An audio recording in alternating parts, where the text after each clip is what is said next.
গতি নাই নাম ছাড়া গতি নাই। অহংকার করো, হিংসা করো, যাই করো না কেন, অহংকার আমাদের দেখবেন একটু কিছু দেয়া থা করলেই, একটু বস্ত্র দিলে অহংকার এসে যায়, এটা দিয়েছি ওটা দিয়েছি। এটাই আমাদের সর্বনাশের মূল মা, অহংকার আর হিংসা। যত সময় এই দুটো আপনি দূর না করবেন, তত সময় এখানে ভক্তি বিরাজ করবেন। যেখানে হিংসা থাকবে সেখানে ভক্তি থাকে। যেমন মহাভারতে হিংসা ছিল কার? দুর্যোধনে, যার কারণে সেখানে গোবিন্দ থাকতেন না, থাকতেন কার কাছে? পঞ্চপাণ্ডবের কাছে, সদা সর্বদা, যাদের মধ্যে ছিল দীনতা। তাই হিংসাকে দূর করতে হবে। যত সময় হিংসা দূর না করবে, হবে না। তার প্রমাণ এই বেশি দূর নয়, আপনাদের কাছাকাছি এক ভক্তের কথা বলি মা। এই যে মুর্শিদাবাদ জেলার কান্দির জমিদার, হ্যাঁ, যিনি জমিদার লালা, তিনি একটু দ্বন্দ্ব বিবাদ ছিল বলে তিনি সবার বৃন্দাবনে গিয়ে সবার কাছে, সবার ঘরে ঘরে ভিক্ষা করেছিলেন। কিন্তু এক জায়গায় তিনি যেতেন না। কোথায়? না জগৎ শেঠের দ্বারে। তাই মহাজন বলেছিলেন, এক বাবাজি বলেছিলেন, যত সময় তুমি তার ঘরে ভিক্ষা না করবে, ভিক্ষা করলে কি হবে? এই যে তোমার সঙ্গে আমার বিবাদ হয়ে আছে, দ্বন্দ্ব হয়েছে, ঝামেলা গন্ডগোল হয়ে আছে, আমি যদি ধর্মীয় কাজে যাই, যত সময় আমি তোমাকে গলবস্ত্র হয়ে নতমস্তকে তোমাকে নিমন্ত্রণ না করে আমার ঘরে না আনবো, তত সময় আমার লাখ লাখ টাকা খরচ করে হরিবাসর বলো, বৈষ্ণব সেবা বলো, যাই করি না কেন, তাতে কিন্তু কোনো ফল হবে না। অনেকে আছে দেখবেন বাবা, বাড়িতে হরিবাসর দিচ্ছে বা বৈষ্ণব সেবা দিচ্ছে, নামযজ্ঞ হচ্ছে, কিন্তু কারোর সাথে যদি একটু ঝগড়াঝাটি হয়ে থাকে, তাদেরকে আর সেই বাড়িতে, সেই অনুষ্ঠানে আর ডাকে না। কি হবে তাতে? লাভ কি? ভগবানের সেবা দিতে গেলে আগে এই জায়গাটা পরিষ্কার করতে হবে। তুমি ভিতরটা পরিষ্কার করো, ওপরে নামযজ্ঞ দিয়ে হবে কি? ভিতর পরিষ্কার না করে সেই যজ্ঞ দিয়ে লাভ নেই।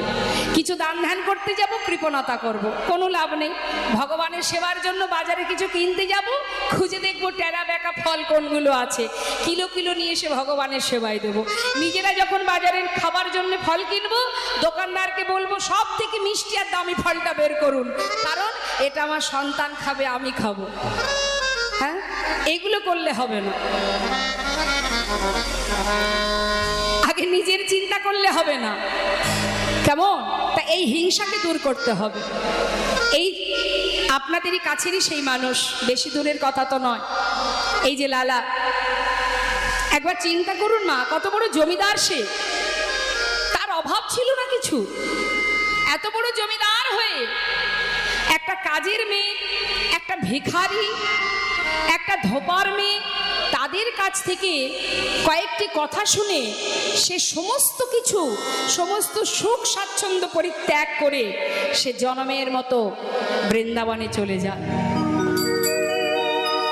ভাবা যায়, এক ধোপার মেয়ে নিজের পিতাকে বলছে বেলা যায়, বাসনায় আগুন দাও, আর জমিদার পালকি চেপে তিনি সারা গোটা রাজ্য পরিদর্শন করে খাজনা আদায় করে ফিরছে।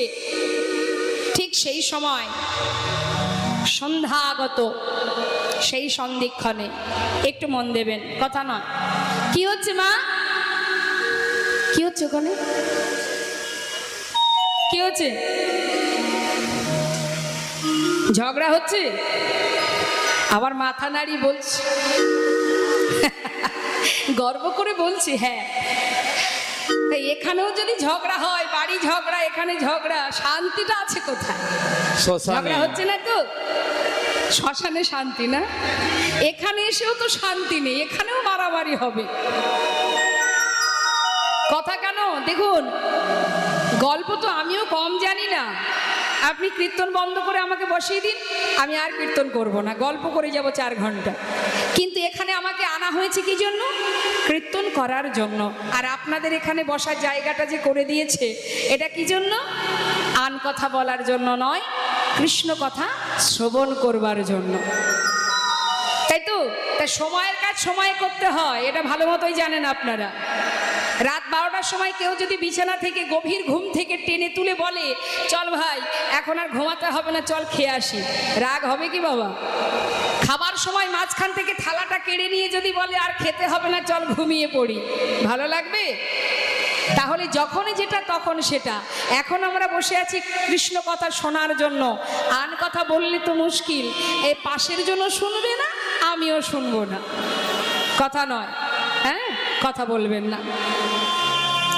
শুনুন একটু, আপনাদের কাছেরই মানুষ, এই যে মস্ত বড় জমিদার লালা, তিনি খাজনা আদায় করে পালকি চেপে ফিরছে, সেই সময় এক রজকন্যা চিৎকার করে, এখন কোন সময় মা, সন্ধ্যা সময় তো, ঠিক এই সন্ধিক্ষণে চিৎকার করে বলছে রজকন্যা, বাবু গো, বেলা যায়, বাসনায় আগুন দাও, বাবু গো, বেলা যায়, বাসনায় আগুন দাও। হরি বল। আর তার প্রতিধ্বনি হচ্ছে বাতাসে ভেসে আসছে লালার কানে। কি শুনছে সে? শুনুন, এটা সবার জন্য, আমাদের সকলের জন্য। মা বসুন। বেলা যায়,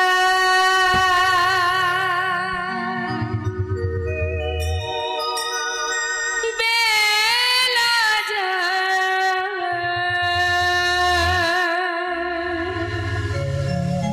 বেলা যায়,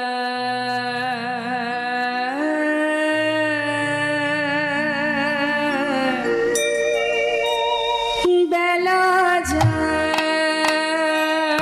বেলা যাই যাই যাই,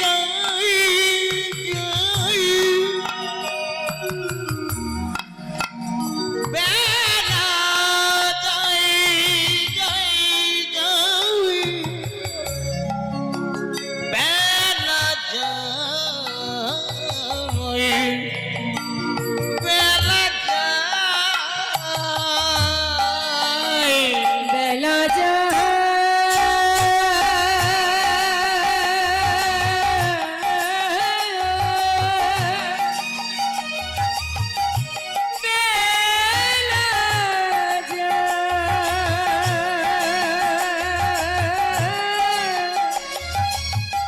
বেলা যাই, বেলা যাই, বেলা যায়, বেলা যায়, বেলা যায়, বেলা যায়, বেলা গেল,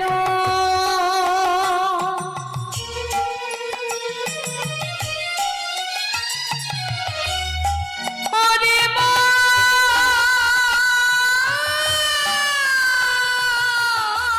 রে,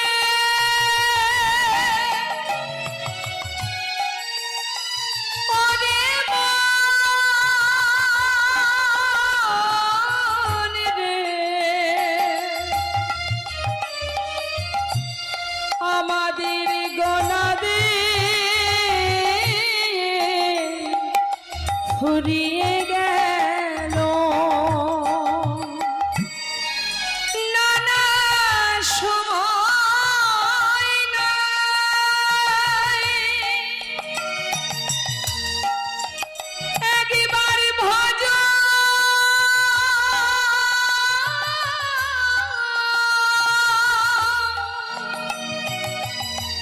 সবাই কৃষ্ণ ভজ, সময় গেলে আর পাবে না, ওরে আর বেলা গেল, সন্ধ্যা হলো, বেলা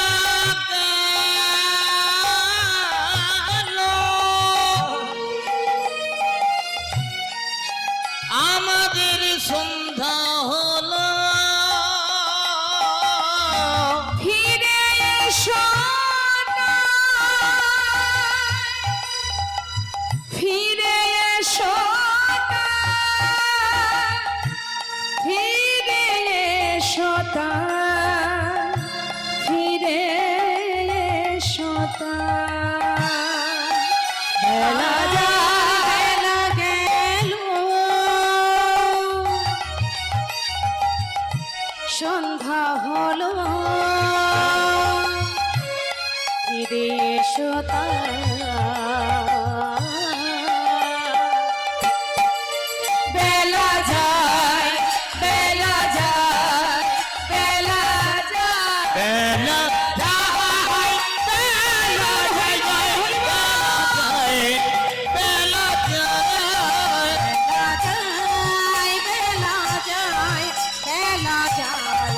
বেলা যায় বেলা যায় বেলা যায়, বেলা যায়, বেলা যায়। বেলা গেল, সন্ধ্যা হলো। এবার ফিরে এসো সকলে। ধেনুবৎস ফিরে এলো। আর কারা ফিরে এলো? যেখানে যে ধেনুবৎসের সঙ্গে সমস্ত সখাগণ ছিল। মহাজন পদাবলিতে বললেন, দেখো দেখো, আহাই অনুসারে বেনুরব, আহা বুঝিয়া রাখালো সবর। অনুসার বেনুরব বুঝিয়ারা ভালো সব আহায় আসিয়া মিলাল নিজ সুখে, দেখো আসিয়া মিলালো নিজ সুখে ওই না আসিয়া মিলালো নিজ নিজ সুখে, আসি আমি লালু নিজ সুখে। আজি যে বনে যে ধেনু ছিল, ফিরাইয়ে একত্র কইল। আর জীবনে যে ধেনু ছিল ফিরিয়া একত্রে কইল দেখো চালাইল গোকুলের পথে, চালাইল কুলের পথে এবার গোকুলের পথে যাত্রা করেছে মা। তা যাচ্ছে কে কেমন ভাবে? শ্বেত কান্তি অনুপম, আগে ধাই বল রাহা। শ্বেত কান্তি অনুপম, আগে ধাই বল ওই না শীত কান্তি অনুপম, শীত কান্তি অনুপম, আগে ধাই বল না। আর শিশু চলে ডাইনে বামে, আর শিশু চলে যাইলে ওই না আর শিশু চলে যায়নি বামে। শ্রীদাম সুদাম পাচ্ছে ভালো শোভা করিয়াছে। ভালো শোভা করিয়াছে সুদাম সুদাম মাঝে ভালো শোভা করিয়াছে তাহার মাঝে নবঘন শোনে, তাহার মাঝে নবঘন আহা তাহার মাঝে নবঘন শ্যামে। তোমার মনের আনন্দে আসছে, হরি বল হরি বল। এখন রাধারানী শ্বশুর বাড়ি কোথায়?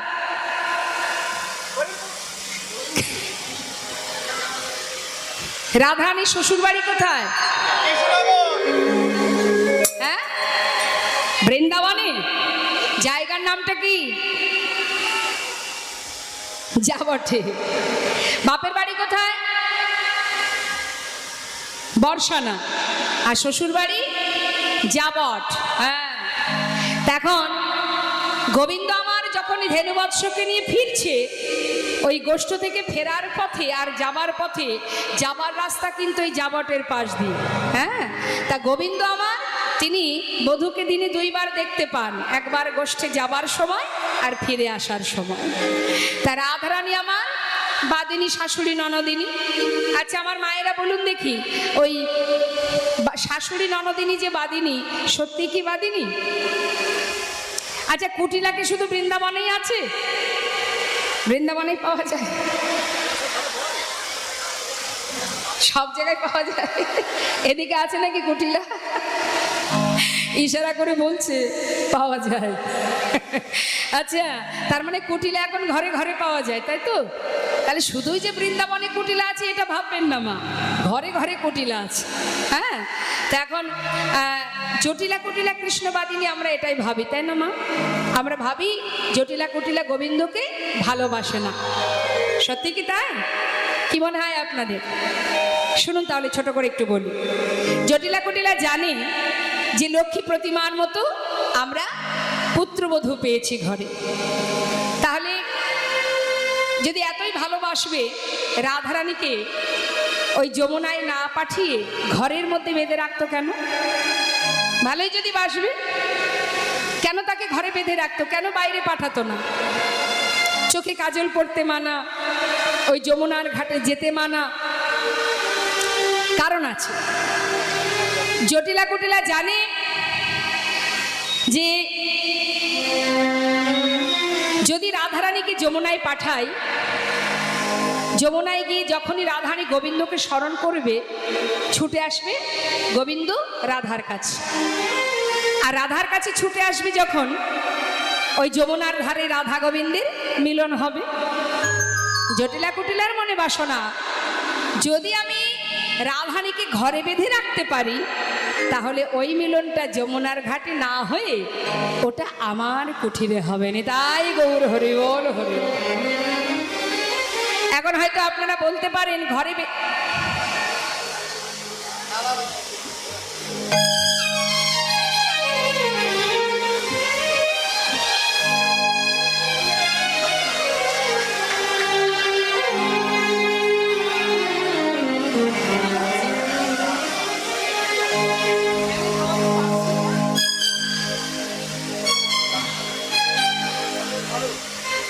জোরে তাই।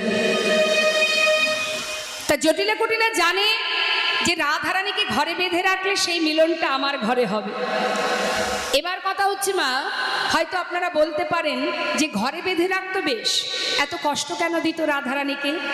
ধোয়ার ছলে বসে কাঁদতো রাধারানী, নীল শাড়ি তার পরতে মানা, চোখে কাজল পরতে মানা, সুন্দর করে বেনি বাঁধে মানা, এত লাঞ্ছনা গঞ্জনা তাকে কেন দিত? কি জন্য দিত? কারণ আছে। জটিলা কুটিলা জানে ভগবান সব সইতে পারেন, পারেন না দুটো জিনিস জেনে রাখুন। এক, তিনি সইতে পারেন না কারোর মধ্যে যদি অহংকার থাকে, সেটা যেমন তিনি সহ্য করতে পারেন না। আরেকটি কি, যদি কোনো ভক্ত দুফোঁটা বাড়ি বরিশন করে, যদি কেউ কোনো ভক্ত যদি দুফোঁটা চোখের জল গোবিন্দ চরণে নিবেদন করে, ভগবান ভক্তের চোখের জল কখনোই সইতে পারে না। কেউ যদি তার জন্য কাঁদে, সে নিজেকে স্থির রাখতে পারে না। তাই চোখের জল আর অহংকার এই দুটো তিনি সইতে পারেন না। আর জটিলা কুটিলা সেটা ভালো মতো জানে যে তিনি তো চোখের জল সইতে পারেন না। রাধারানীকে যত কষ্ট দেব, রাধারানী তত কাঁদবে। আর যত রাধারানী কাঁদবে, তত রাধারানী অন্তরে কৃষ্ণকে স্মরণ করবে। আর গোবিন্দ ভক্তের চোখে জল দেখলে তিনি কি আর থাকতে পারবে দূরে? ছুটে আসবে রাধার কাছে। আর যেই রাধার কাছে ছুটে আসবে, আমাদের ঘরে রাধা গোবিন্দের মিলন হবে। আর আমরা তখন কি করব? আমরা ঘরে বসে যুগ দর্শন পাবন। তাই গৌর হরি বল। ঘরে বসে যুগলে ওই দর্শন পাব। নয়ন যুগ ধন্য হবে, ঘরে বসে যুগল দর্শন পাবো। আমাদের নয়ন যুগ ধন্য হবে, ঘরে বসে যুগল দর্শন পাবো। কৃষ্ণবাদিনী না আমাদের দূরে যাবে, তাহা মানব জনম ধন্য হবে। হরি বল, তাই গৌর হরি বল। যাবে ওই না মানব জন ধন্য হবে, ঘরে বসে যুগল দর্শন পাব। ওই না মানব জনম ধন্য হবে, ঘরে বসে যুগল দর্শন পাব। মানব জনম ধন্য হবে। ঘরে বসে যুগল দর্শন পাব। ঘরে বসে যুগল দর্শন পাবো। যদি কেউ দুফোঁটা বাড়ি বরিশন করে কাঁদে মা, তার একটা প্রমাণ। দেবর্ষি নারদ একদিন জিজ্ঞাসা করেছিলেন ভগবানের কাছে, হে প্রভু, তুমি তুমি একবার বলতে পারো জগতের জীব কিভাবে তোমাকে ডাকলে তুমি তার ডাকে সাড়া দেবে? এই যে আপনারা সারাদিন ধরে কীর্তন শুনছেন মা, এই কীর্তন আপনাদের মনে থাকুক বা না থাকুক, আপনাদের কীর্তন মনে নেই ঠিক আছে, কিন্তু এই কথাটা শুধু মনে রাখবেন। দেবর্ষী নারদ জিজ্ঞাসা করছে যে প্রভু জগতের জীব কিভাবে ডাকলে তুমি সাড়া দেবে? তখন ভগবান বলেছিলেন, দেবর্ষী কেউ যদি আমাকে একটা ফুল দিয়ে ডাকে আমি তার ডাকে সাড়া দেব। ডাকার মতো ডাকতে হবে, নিজের স্বার্থ পূরণের জন্য ডেকে লাভ নেই। হ্যাঁ, ডাকার মতো যেন তোমার চরণ পাই, আমি আর কিছু চাই না প্রভু, যেন তোমার চরণ ছাড়া আমায় করো না, এই কামনা করতে হবে। তুমি সুখে রাখলেও আমি শান্তি, দুঃখে রাখলেও আমার শান্তি। আহা, তা দেবর্ষী নারদ বলছেন, প্রভু যদি ভক্তের কাছে ফুল না থাকে? প্রভু বললেন, ঠিক আছে, যদি ফুল না থাকে দুঃখ নেই, কেউ যদি ভালোবেসে আমাকে একটা তুলসী পত্র দিয়ে ডাকে আমি সাড়া দেব। প্রভু যদি তুলসী পাতাও না থাকে, কি মা সবসময় তুলসী পাতা পাওয়া যায়? প্রভু বললেন, তাতেও কোনো দুঃখ নেই, কেউ যদি ভক্তি ভরে ভালোবেসে আমাকে এক গণ্ডূষ গঙ্গা জল দিয়ে ডাকে আমি তার ডাকে সাড়া দেব। দেবর্ষী নারদ বললেন, ও প্রভু যদি গঙ্গার জলও না থাকে? ভগবান বললেন, তাতে আর দুঃখ কেন? এই জগতে যা কিছু আছে কোনোটাই যদি আমার ভক্ত না পায় তাতেও কোনো দুঃখ নেই, কারণ আমি প্রত্যেকটি আমার সন্তানকে দুটি করে নয়ন দান করেছি, তার মধ্যে একটাই দিয়েছি গঙ্গা, একটাই দিয়েছি যমুনা। আমার ভক্তরা সারা জীবন সংসারের জন্য কেঁদে যায়, কিন্তু আমার জন্য যদি মাত্র দুফোঁটা বাড়ি বর্ষণ,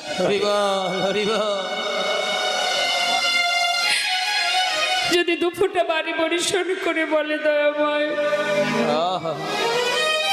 আমি পাষণ্ড, আমি পতিত, হাজার হাজার অপরাধ করেছি, শুনেছি তুমি নাকি দয়াল করুণাময়, আমার সমস্ত পাপ দূরীভূত করে তোমার রাগা চরণে তুমি আমায় জায়গা দাও। যদি বলতে পারে যেন চরণে ছাড়া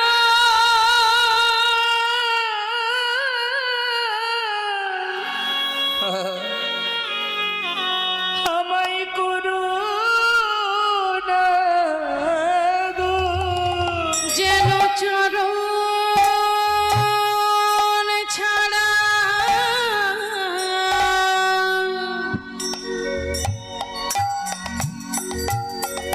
আমায় করো না গো। প্রভু আমি বড়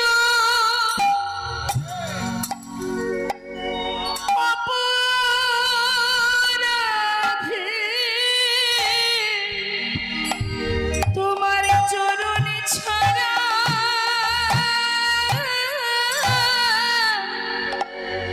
আমায় করো না গো। প্রভু গো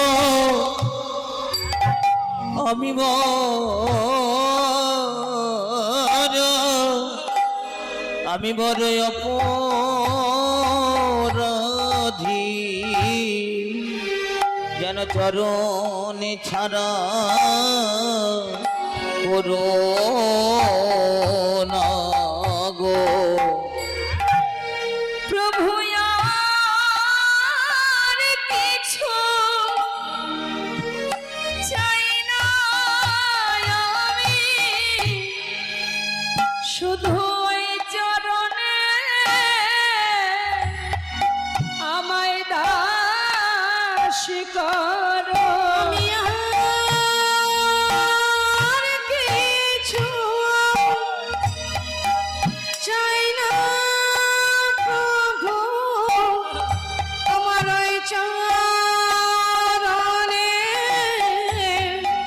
দাস করো। শুনেছি তুমি নাকি দয়াল হরি, বলাই আমার প্রতি দয়া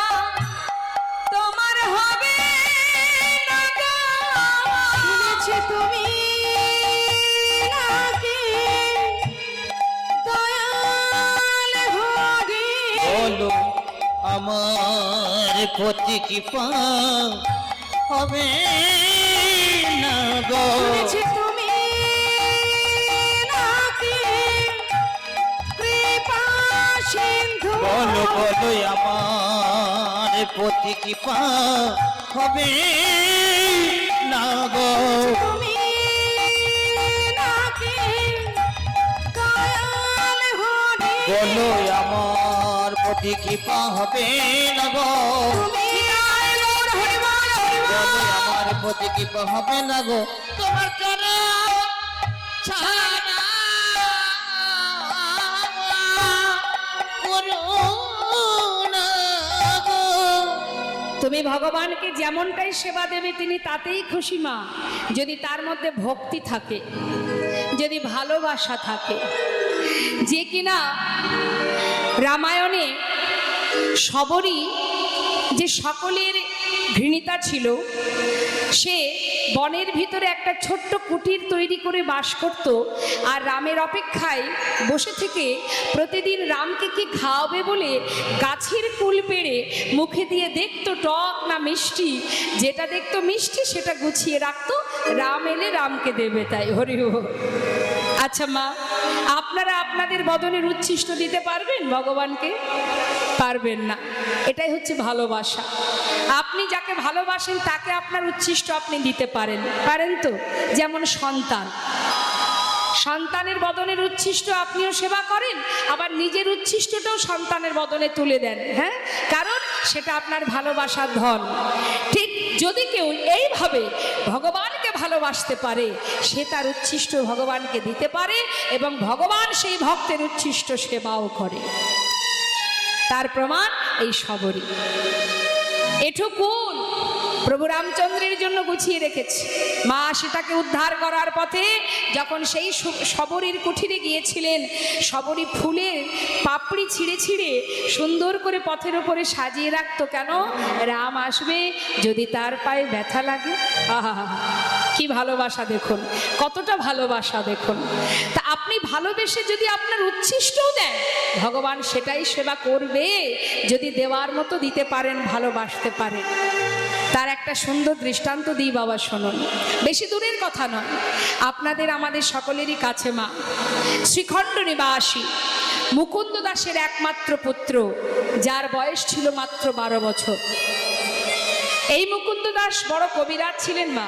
আপনারা যাবেন, বেশি দূর নয়, এই বর্ধমানে, পূর্ব বর্ধমানে কাটোয়ার কাছে। তার ঘরে ছিল গোপীনাথ বিগ্রহ। প্রতিদিন ওই ছোট্ট ছেলের পিতা মানে মুকুন্দ দাস, তার কবিরাজির হাত এত ভালো ছিল মা, তো তার কাছ থেকে যদি কেউ ঔষধ নিত, মানে ওই পাতালতার জড়িবুটি যেভাবেই তাকে দিত, তাতেই সে রুগী সুস্থ হয়ে যেত। এতটা ভালো কবিরাজি জানতেন। এখন গ্রামে যখন, এখন যেমন অনেক মেডিসিন হয়েছে, আগেকার সময় তো এসব ছিল না, এই বৈদ্য কবিরাজ এদেরকে ডাকতে হতো। তা গ্রামে একজন অসুস্থ হওয়ায় মুকুন্দ দাসের যেতে হবে তাকে সুস্থ করবার জন্য। এখন সেই সময় ঘরে গোপীনাথের সেবা। এখন মুকুন্দ দাস চিন্তা করছে, আমি একা মানুষ, দুই দিকে একসাথে কি করে সামলাবো। এমন সময় তার ছেলে এসে বলছে, বাবা তুমি চিন্তা করো না, বয়স 12 বছর মা, আপনাদের অনেকেরই ঘরে আছে 12 বছরের শিশু। 12 বছরের ছোট্ট ছেলে বলছে, মা আহা বাবা, তুমি এক কাজ করো, ঘরে গোপীনাথের সেবা আজকে না হয় আমি দিয়ে দেবো, আর তুমি চলে যাও গ্রামে যে অসুস্থ তাকে তুমি সুস্থ করে এসো। বাবা বলছে, হ্যাঁ রে খোকা, ভগবানের সেবা বললেই কি আর সেবা হয় রে? তার সেবার অনেক নিয়মাবলী আছে, তুই তো অত শত বুঝিস না, ছোট মানুষ। যেই না বলেছে তখন সেই ছোট্ট 12 বছরের ছেলে বলছে, বাবা হয়তো আমি তোমার মতো মন্ত্রতন্ত্র জানি না, কিন্তু বাবা আমি যদি ওকে ভালোবেসে খাওয়াই তাহলে বুঝি ও খাবে না? তার জন্য মন্ত্রের দরকার। আমি তোকে ভালোবাসি, আমি তোকে ভালোবেসে খাওয়াবো। মুকুন্দ দাস মনে মনে চিন্তা করছেন, সত্যি তো, ভগবান সবার থেকে বেশি ভালোবাসে ভক্তি। তা কেউ যদি ভক্তি ভরে তাকে খাওয়ায়, তাহলে তার জন্য মন্ত্রের কি বা প্রয়োজন? ঠিক বলেছে। যাক, আচ্ছা শোন, ঠিকঠাক রান্না করা হয়নি বাবা? তা বলছি রঘুনন্দন, তুই এক কাজ কর, ওই রান্নাঘরে সব কিছু গোছানো আছে, তুই একটু রান্না করে সেবাটা দিয়ে দিস। তবে হ্যাঁ, আমার জন্য প্রসাদ রাখিস। চললাম গ্রামের কাজে, আমি ফিরে এসে প্রসাদ পাবো। ঠিক আছে বাবা, চলে যাও। মুকুন্দ দাস চলে গেল গ্রামের কাজে।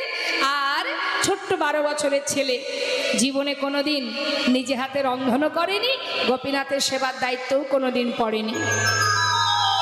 আজকে বাবাকে কথা দিয়েছে বলে তাড়াতাড়ি করে রন্ধনশালায় গিয়ে এবার দেখছে মা সব কিছু গোছানো সাজানো, কিন্তু রান্না হয়নি। কি করবে? নানাবিধ ব্যঞ্জন সব এক পাত্রে ঢেলে দিয়ে কোনো রকমে জাল ধরিয়ে দিয়েছে। সে ভালো রান্না হয়েছে কি না হয়েছে, সিদ্ধ কি কাঁচা, সেদিকে কোনো লক্ষ্য নেই। কোনো রকমে রন্ধন করে পাত্রে ঢেলে নিয়েছে। ঢেলে নিয়ে এবার থালা ধরে নিয়ে যাচ্ছে কোথায়? গোপীনাথ মন্দিরে। মন্দিরের ভিতরে নিয়ে গিয়ে থালাটা সামনে রেখেছে, পাত্রটা রেখে ডাকছে, ও গোপীনাথ, গোপীনাথ, জানো তো আজ বাবা আসেনি। গ্রামে একজন অসুস্থ, বাবা সেখানে চলে গেছে। আমি আজ বাবাকে কথা দিয়েছি তোমাকে আমি খাওয়াবো। তা আমি রান্না করেছি আজ তোমার জন্য। আমি কোনোদিন রান্না করিনি গো, তাই দেরি করো না, শিগগিরই এসো, একটু কষ্ট করে খেয়ে নাও আজকে, বাবা কাল এসে ভালো করে রান্না করে খাও। সে কি জানে বাবা, আমি যেমন আমার পিতার সন্তান, ও আমার পিতার সন্তান। সে জানে না যেটা বিগ্রহ, সে জানে ও আমারই মতো একজন সন্তান, আমার পিতা। পিতা প্রতিদিন তাকে খাওয়ায়, অর্থাৎ সেও তার সন্তান। তাই ঠাকুর ঘরের মধ্যে গিয়ে গোপীনাথের সামনে গিয়ে একভাবে ডাকছে, গোপীনাথ, কি হলো, দাঁড়িয়ে আছো কেন? এসো না, শিগগিরই খেয়ে নাও। দেখো, রাগ করো না, আমি তো কখনো রান্না করিনি, জানি না কেমন হয়েছে, একটু কষ্ট করে খেয়ে নাও, কাল বাবা ভালো করে রান্না করে খাওয়াবে। কে আসে, কার কথা শুনবে? কেউ আসছে না। চিন্তা করছে কি ব্যাপার, বাবা প্রতিদিন খাওয়ায়, তখন আসে, আমার বেলা আসছে না কেন? তবে কি আমার কোনো ভুল হয়ে গেল? দেখি তো, চারিদিকে তাকিয়ে দেখছি কি দরজাটা খোলা। আচ্ছা, বাবা দেখেছি যখন তোমাকে সেবা দেয় দরজা বন্ধ করে দেয়। দাঁড়াও দাঁড়াও দাঁড়াও, দরজাটা বন্ধ করে দিল। গোপীনাথ, এবার তো এসো, দেখো, ওই দেখো দরজা বন্ধ হয়ে গেছে, এসে খেয়ে নাও, শিগগিরই এসো। ও গোপীনাথ, কখন থেকে ডাকছি, দেখো তুমি যদি না খাও, আমার পিতা যদি জানতে পারে আমাকে অনেক বকবে। আমি যে কথা দিয়েছি ভালোবেসে তোমায় খাওয়াবো, এসো না। গোপীনাথ, কেন এমন করে দূরে দাঁড়িয়ে আছো? ও গোপীনাথ, আমার কি কষ্ট হয় না? এসো বলছি। কি হলো, এসো। যত সময় না আসছে তত সময় ডাকছে, আসছে না। ডাকতে ডাকতে ক্লান্ত হয়ে যাচ্ছে, কিছুতেই আসছে না। আসবে না তো? আসবে না? তবে শুনে রাখো, আমি যখন না খাই আমার পিতা আমাকে লাঠি দিয়ে মেরে মেরে খাওয়ায়। আসবে না? বেশ, মন্দির থেকে বাইরে বেরিয়ে খুঁজে খুঁজে একটা লাঠি জোগাড় করেছে। জোগাড় করে মন্দিরে প্রবেশ করে বলছে, দেখে নাও আমার হাতে কি আছে, ভালো চাও চলে এসো, না হলে লাঠি দিয়ে আমি তোমাকে মেরে মেরে নিয়ে আসবো। বলুন মা, আর কি করে থাকবে ভগবান? আর পাথরের মধ্যে থাকবে কি করে? ভক্ত লাঠি এনেছে, ভালো চাও চলে এসো, নাইলে লাঠি দিয়ে মেরে মেরে খাও। হরি বল, হরি বল। প্রভু আমার বিগ্রহ থেকে সচল মূর্তি ধারণ করে ধীরে ধীরে পাতা আসনে এসে বসেছে। যেই না বসেছে, মনে মনে রঘুনন্দন ভাবছে, দেখেছো, লাঠির ভয় দেখিয়েছি আর ভয় পেয়ে চলে এসেছে। খেয়ে নাও, আমি রান্না করেছি, কোনোদিন করিনি, একটু কষ্ট করে খেয়ে নাও, বাবা কাল এসে ভালো করে খাওয়াবে।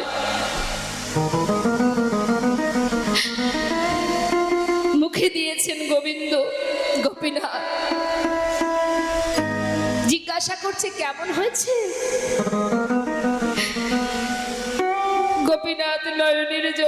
ভাসিয়ে কাঁদছে আর বলছে, ভক্ত কেউ যদি আমার জন্য ভালোবেসে রন্ধন করে থাকে, সেই রন্ধন আমার কাছে অমৃত স্বরূপ। এতদিন এই ঘরে আছি, কোনোদিন এমন অমৃত আমি পাইনি। তুমি জানো না ভক্ত, কত সুস্বাদু, কত সুন্দর। আমি বড় খুশি হয়েছি, খুব ভালো হয়েছে, খেয়ে নাও। পাশে দাঁড়িয়ে আছে আর ভগবান ভক্তের হাতে রান্না পেয়ে আজ আর তার কোনো দিকে লক্ষ্য নেই, প্রাণ ভরে সেবা করছে ভক্তের রান্না। সেবা করতে করতে প্রায় শেষের দিকে, আর নেই, অবশিষ্ট যেটুকু আছে মুখে দিতে যাবে, হঠাৎ পিছন থেকে রঘুনন্দন ছুটে এসে হাতটা চেপে ধরলেন, গোপীনাথ আর খেও না, হরিবল হরিবল, উঠে যাও, একটু তো আমাদের জন্য রাখো। এখনো আমি খাইনি, আমার পিতা খাইনি, যা রান্না করেছি সবই তো তোমায় দিলাম, তুমি যদি খাবে আমরা কি খাবো, একটু রেখে যাও, আর খেও না, উঠে যাও, ওঠো বলছি। আগে তো আসছিলে না, এসেছো ঠিক আছে, খাচ্ছ খাও, তাই বলে সব খেয়ে নেবে? ভগবান বলছে, আহ, সেই তো বকে বকে মেরে মেরে নিয়ে এলে, আবার তাড়িয়ে দিচ্ছ, দেব না? আমাদের কথা একটু ভাবো। কি জানো তো ভক্ত, আজ না এত ভালো রান্না হয়েছে, আজ আর আমার কারোর কথা মনে ছিল না।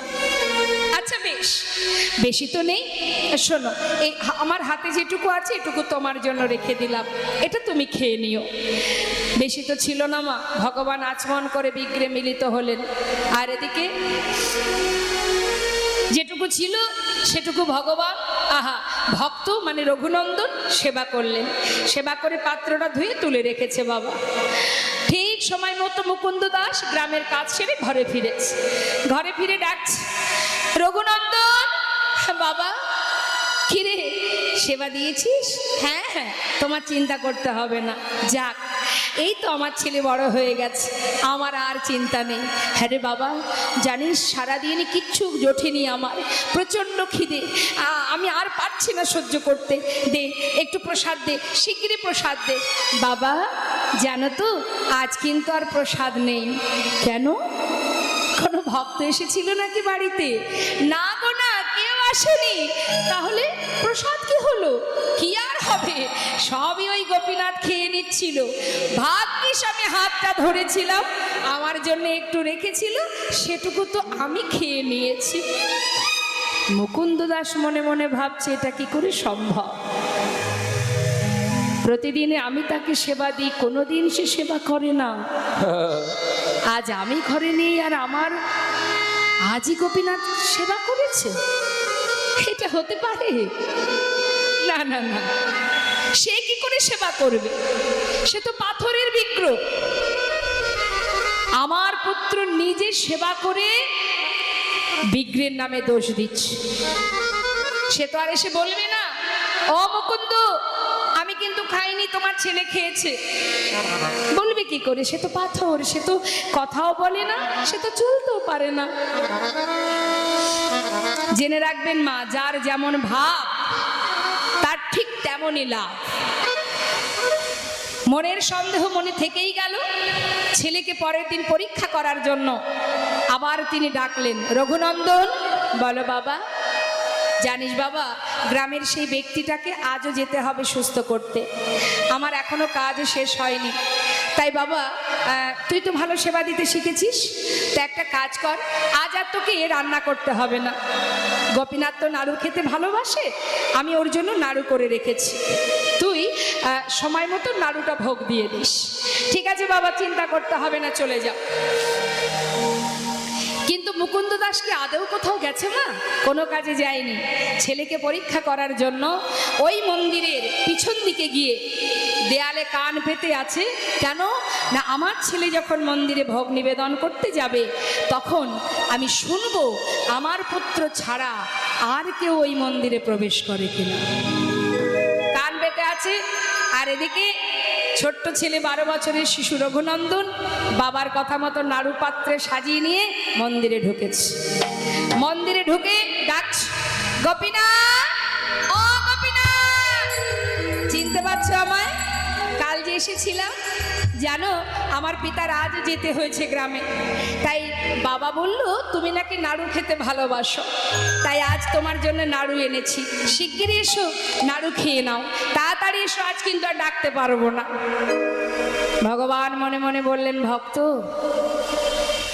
কেউ যদি আমাকে ডাকার মতো একবার ডাকতে পারে, আর সেই ডাক যদি আমার কর্ণে একবার এসে পৌঁছায়, ভক্ত যদিও কোনোদিন আমায় ভুলে যায়, হরি বল, আমি কোনোদিন সেই ভক্তকে আর ভুলি না। হরি বল, হরি বল। আর ডাকতে হবে না, আমি এসে গেছি। পাতা আসনে বসেছি। নাড়ু করেছো? আমি করিনি, আমার পিতা করেছে গো।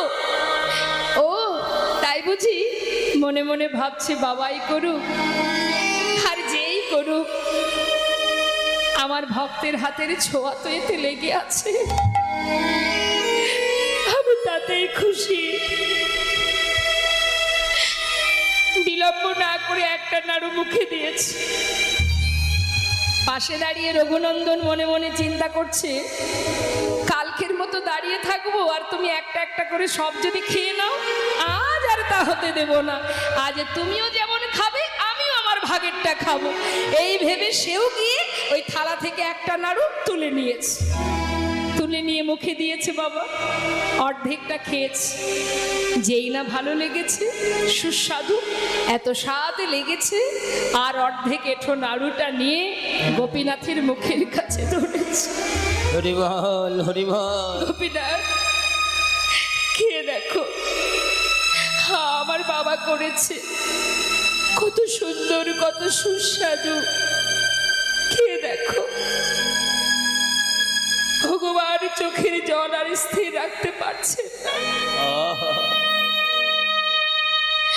মনে মনে ভাবছে, ভক্ত, হে কেমন ভালোবাসা তোমার, নিজের বদনের উচ্ছিষ্ট তুমি আমার বদনে তুলে দিচ্ছ। হরি বল, হরি বল। এর জন্য তোমার এতটুকু দ্বিধা হচ্ছে না। হে কি ভালোবাসা, পবিত্র ভালোবাসা। ভক্ত রঘুনন্দন বলছি, গোপীনাথ, তুমি কাঁদছো? আমার এঠো তোমায় দিয়েছে তাই। জানো তো, আমার ভালো লেগেছে বলেই তোমায় দিচ্ছিলাম। ঠিক আছে, আর দেব না, কেঁদো না। ভগবান বলি, না না, আমি সেজন্য কাঁদছি না ভক্ত। জানো তো আমি কাঁদছি কেন? এই যে তুমি তোমার এঁঠোটা আমার মুখে দিচ্ছ, আচ্ছা আমি কি আমার এই প্রসাদী নাড়ুটা আমি তোমাকে খাওয়াতে পারি? হ্যাঁ, তাহলে তুমি আমাকে খাইয়ে দাও, আমি তোমাকে খাইয়ে দিই। ভগবান তার প্রসাদী নাড়ু দিচ্ছেন ভক্তের বদনে তুলে, আর ভক্ত তার এঁঠো নাড়ু দিচ্ছে ভগবানের বদনে। ভক্ত ভগবানের মধুর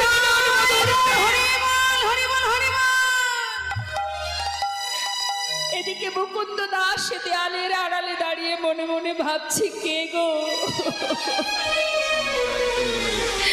কে তুমি, কার কণ্ঠ শোনা যায়?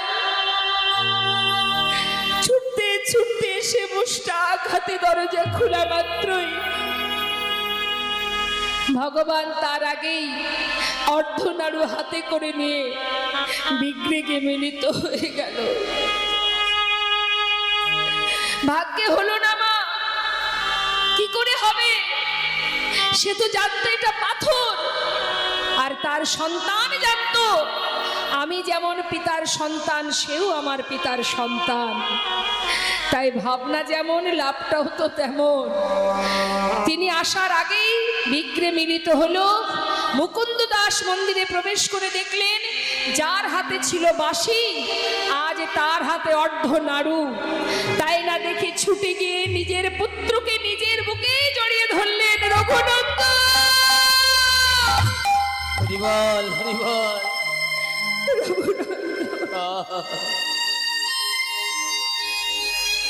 আমার বুকে আয় বাবা,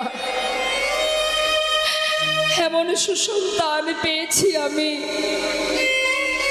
পিতা হয়ে এতদিনের সাধনার ধন আমি পেলাম না দেখতে, আর একদিনই তুই তার দর্শন পেলি বাবা। আমার বুকে আয়, সারা জীবনের সেবা সব যে আমার অযোগ্য হয়ে গেল। আয়, তোর মতো সন্তানকে বুকে জড়িয়ে ধরি, জড়িয়ে ধরে এতদিনের অযোগ্য দেহ আমি যোগ্য করি। এতদিনের অযোগ্য দেহ আমি যোগ্য করি। তোর মতো ভক্ত সন্তানী আমি জড়াই ধরি,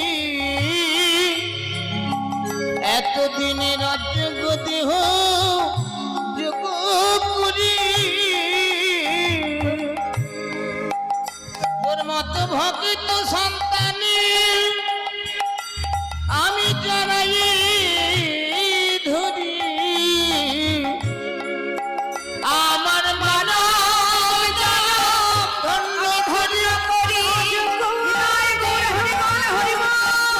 আমার মানব জানাম ধন্য করি, আমার মানব জানাম ধন্য করি।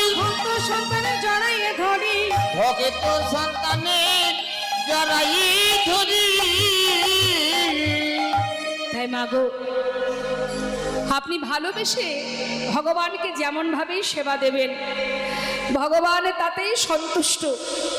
ভালোবাসতে জানতে হয়, এখান থেকে ভালোবাসতে হবে, উপরে ভালোবাসলে হবে না, অন্তর থেকে ভালোবাসতে হবে। আর জটিলা কুটিলা অন্তর থেকেই ভালোবাসতেন, শুধু রাধারানীকে বেঁধে রাখতেন ঘরের মধ্যে যুগল দর্শন পাওয়ার আশায়। আজ প্রেমময়ী রাধারানী চন্দ্রশালিকায় বসে বসে বধূ আসছে দেখে বধূর আশাপথে নয়ন দিয়ে দাঁড়িয়ে আছে। আর এদিকে গোবিন্দ আমার সিংহাবেনু বাজাতে বাজাতে যখন আসছে, মহাজন বললেন দেখো দেখো।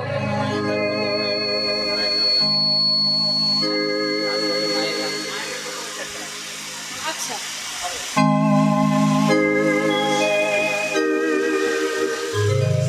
তা শ্রীমতী রাধারানী দূর থেকে গোবিন্দকে দর্শন করছে। মহাজন বললেন দেখো দেখো, ওই দেখো আজ আমার রাধারানী প্রাণবধূকে দর্শন করে সঙ্গে আছে কে বলাই দাদা, ওকে কিছু বলতে পারছে না। তাই রাধারানী বধূকে দর্শন করে জাবটের পাশ দিয়ে যখন যাচ্ছেন গোবিন্দ, রাধারানী দূর থেকে ডাকছে আর বলছে বধূ, ও গো বধূ এসো এসো আমার ঘরে, ওই না বেশে আয়সা তুমি, দাঁড়ায়ে রয়েছি আমি। বধূ হে ওই না বেশে আইস তুমি, দাঁড়াই রয়েছি আমি। বধূ তুয়া লাগে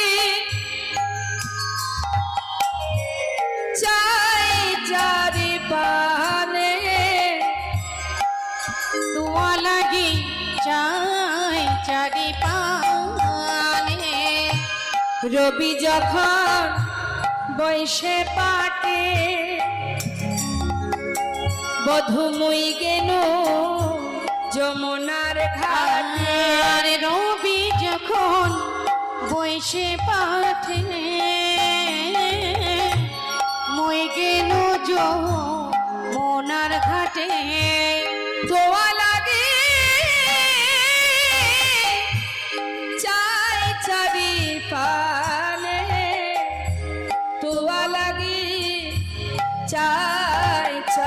প্রাণে বধু হে তোমার লাগি চাই চারি পানে বধু হে আজ তোমার লাগি চাই চারি পানে ব্রজের রাখালো যত সবই চলে যাও তো আরে ব্রজে রাখালো যত সবই চলে যাও তো আজ তুমি সবার পাছে কেনে বধু আজ তুমি সবার পাছে কেনে আজও তুমি সবার পাছে কেনে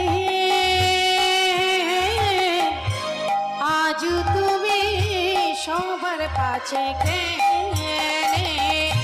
চঞ্চল ধবলি সনে কত না হেঁটেছ বলে ওই না চঞ্চলি বলি সাথে আজ কত না হে পথে চাঁদ মুখ গেছে শুকাইয়া তোমার চাঁদে মুখ গেছে শুকাইয়া বধু বধু গো যাবার ঘরে ফেরার আগে একবার আমার মন্দিরে এসো এসো বধু আমার মন্দিরে যাইয়া কর্পূর তাম্বুল খাইয়া আমার মন্দিরে যাইয়া কর্পূর তাম্বুল খাইয়া অগয়ালিশ কর তাহা গিয়া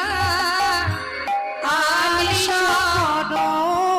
তাহা গিয়া বধু আমার মন্দির মাঝে বিচিত্র পালঙ্কয়া বধু হে আমার মন দিন মাঝে আজ বিচিত্র পালঙ্ক আছে ওগো আশেপাশে রসের বালি বধু আশেপাশে রোবালি তাহাতে শুতিবে তুমি চরণ সে বিবয়া ওই না তাহাতে সুতিবে তুমি আজ চরণ সে দিব আমি ওগো দূরে যাবে বনের আলি বধু দূরে যাবে বনের আলি বধু বসে আছি গো বসে আছি গা বসে আছি বধু গো হে বসে আছি গা আশা পথে নয়ন দিয়ে বসে আছি গো আশা পথে নয়ন দিয়ে বসে আছে গো আশা পথে নয়ন দিয়ে বসে আছি গো আশা পথে নয়ন দিয়ে হে আমার পরার বধু আশা পথে নয়ন দিয়ে ওই হে আমার পাড়ার বধু আশা পথে নয়ন দিয়ে ওই হে আমার পাড়ার বধু আশা পথে নয়ন দিয়ে বসে আছি গো ওই না দূরে যাবে বনের আলি আজ দূরে যাবে বনের আলি শ্রীমতী রাধানী কথা শুনে গোবিন্দ বলে রাধে এখন আর সময় নাই ধেনু বৎস সবাই ফিরে যায় এখন আমি যাই দেখা হবে তোমার সঙ্গে কোথায় অভিসারে গিয়ে তোমার সঙ্গে আমার দেখা হবে তাই বলছে শোনো শোনো রাধে এখন আমি যাই ঘরে মায়ে যে আরতি করে ওই না এখন আমি যাই ঘরে আজ মায়েতে আরতি করে সখা সব করিল পয়ান সখা সব করিল পয়ান আর শাখা সব করল পয়ান গো শাখা সব করল পয়ান কহে দাসী যদু না পুরাও মনের সাথ ওই না কহে যদু না তোদা আজ ফুরাব মনের সা ওগো কহে দাসী যদু না পুরাও সার ওগো পাছে তুমি করহ পয়ান গো আজ পাছে তুমি করহ পায়া, পাছে তুমি করহ পায়ান গো, পাছে তুমি করো পয়ান। নাকি মন্দিরে হবে? ব্যাস ঠিক আছে, আচ্ছা ঠিক আছে, আচ্ছা ঠিক আছে, ঠিক আছে, ঠিক আছে, ঠিক আছে। এবার আমার গোবিন্দ তিনি সখাগণকে সঙ্গে করে নিয়ে এবার আসছে নন্দালয়ে। নন্দালয়ে আসা মাত্রই মহাজন বললেন, দেখো দেখো আজ আসছেন আমার গোবিন্দ ধেনুবৎস সখাগণকে নিয়ে। বনসে আলো নন্দদুলা ঘরে এলো নন্দদুলা, বনসে আলো নন্দদুলা ঘরে এলো নন্দদুলা, গোধেনু ধূসর শ্যামা কলে বড়, গোধেনু ধূসর শ্যামা কলে বড়, আজানুল বিত বনমান, আজানুল বিত বনমাল আজানু লম্বিত বনমাল। আজ আমার গোবিন্দ সখাগণকে নিয়ে বনমাঝে এলো। মহাজন বললেন, দেখো দেখো আহা, বন হতে ঘরে ফিরেছেন গোবিন্দ। ফেরা মাত্রই মা আমার গোপালকে কোলে পেয়ে এবার গোপালকে আরতি করছেন। সবাই দর্শন করুন।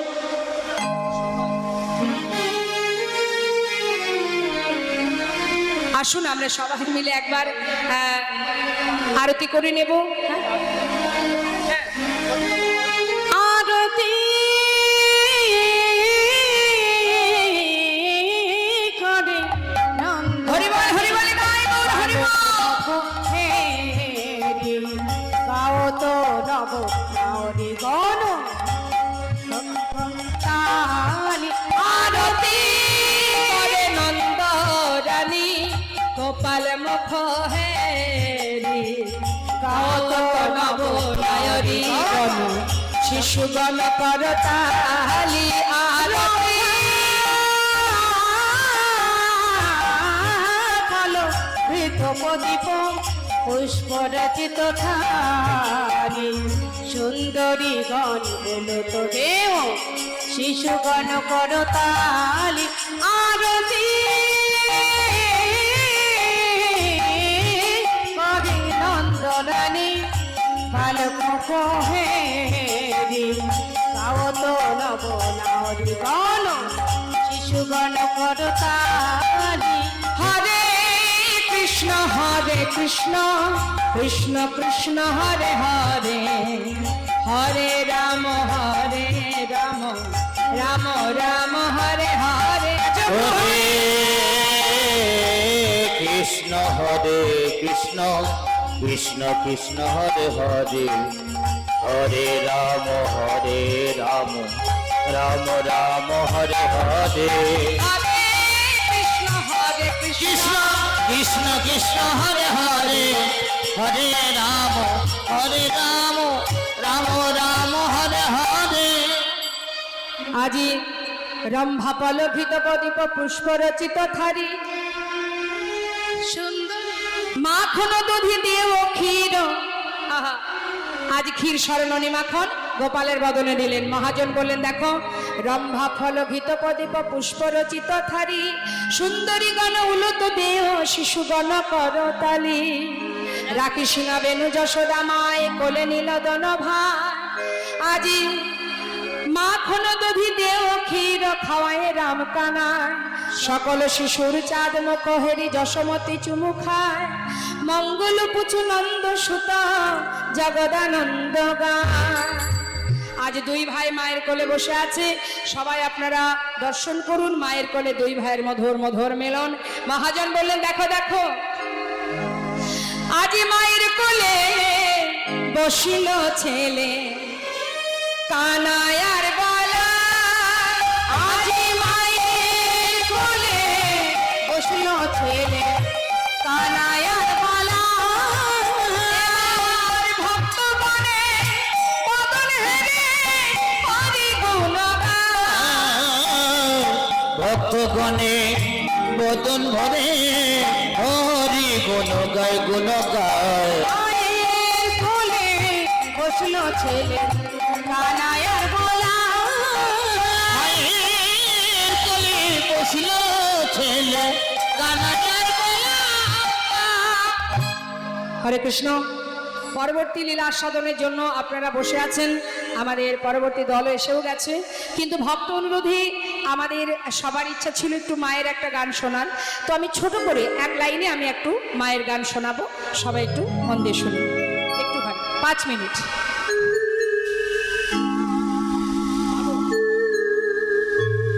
জনতা জয় গুরু। মা গো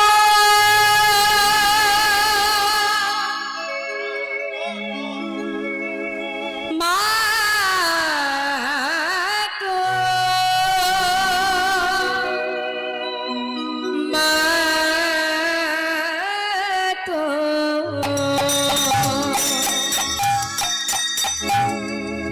মা তোর চোখের কাজল। আপনারা দেখতে পাচ্ছেন শ্মশানে মায়ের যে শ্মশানকালী মায়ের যে রূপটি, সারা গায়ের রং কি কালো, তো তাই ভক্ত জিজ্ঞাসা করছে মা তোর সেই অপরূপ রূপ দুর্গা মূর্তি দেখেছেন তো, দুর্গা মূর্তি দেখেছেন, সেই দুর্গা রূপ কেমন, সেই অপূর্ব সেই দুর্গা রূপ, দুর্গা মা পার্বতীর যে রূপ আর মা কালী রূপ তো এক নয়। তাই ভক্ত বলছে ও মা তোর চোখের কাজল সারা গায়ে মাখিয়ে দিলে কে।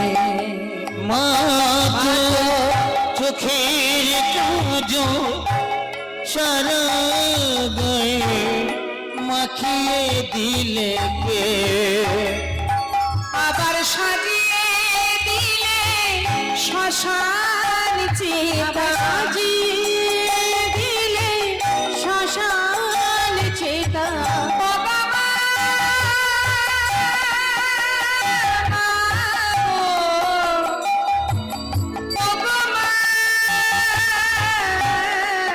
মা গো। মাতর সাজাই দিলি শ্মশান চিতা। বলে মা ভস্য দিলে কে, মাখিয়ে দিলে কে। মাতর চোখের কাজল সারা গায়ে মাখিয়ে দিলে কে। মাতর চোখের কাজল সারা গায়ে মাখিয়ে দিলে কে। হার মালা কোথায় পেলি ও মা, ওই যোগিনী সেজে এলি ও মা, হার মালা কোথায় পেলে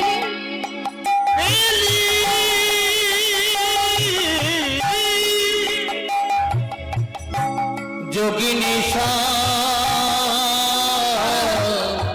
সেজে গেলি। তোর গৌরী নামটি বলি না মা গো, গৌরী নামটি বল না মা গো। হরে হরে নীলে কে, মাখিয়ে দিলে কে। মা তো চোখের কাজ সারা গায়ে মাখিয়ে দিলে কে। মা তোর চোখের কাজল সারা